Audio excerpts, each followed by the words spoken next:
काट्रामाला मुंडा साइठारे माड़ी बसिला गछापड़ा police 6टी bike सह 1.5 quintal गंजेई जबत जड़े नाबालिका सह 11 माफिया गिरफ। यह सूचनाटी शनिवार संध्या 7टा समय गछापड़ा थाना अधिकारी सूचना अनुसार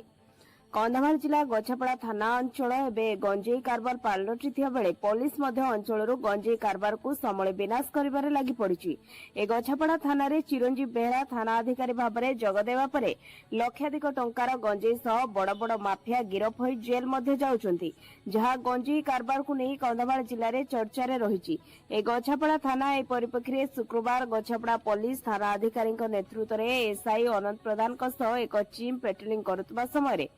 थाना अधीन सलागुड़ा पंचायत मुंडासाही काट्रामाला निकटू जड़े नाबालक सह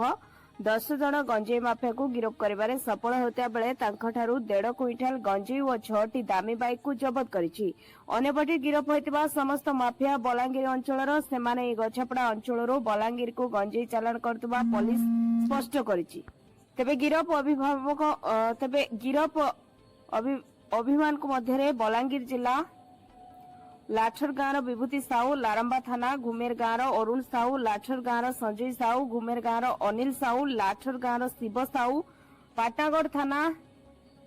कोलांगापाली गाँव जितेंद्र सांड और अजित बारिक, घुमेर गाँव श्रीकांत बनगुड़ा, सुमेंत दलई और पवित्र साहू बोली जଣାपड़ी। तेबे घटना गछापड़ा पुलिस 56/25 रे एक मामला रुजु करी शनिवार कोर्ट चालान करा जायतिबा थाना अधिकारी चिरंजीव बेहरा सूचना देता बेले गिरफ नाबालिक को राउरकेला रे थिबा नाबालिक मानक मध्यरे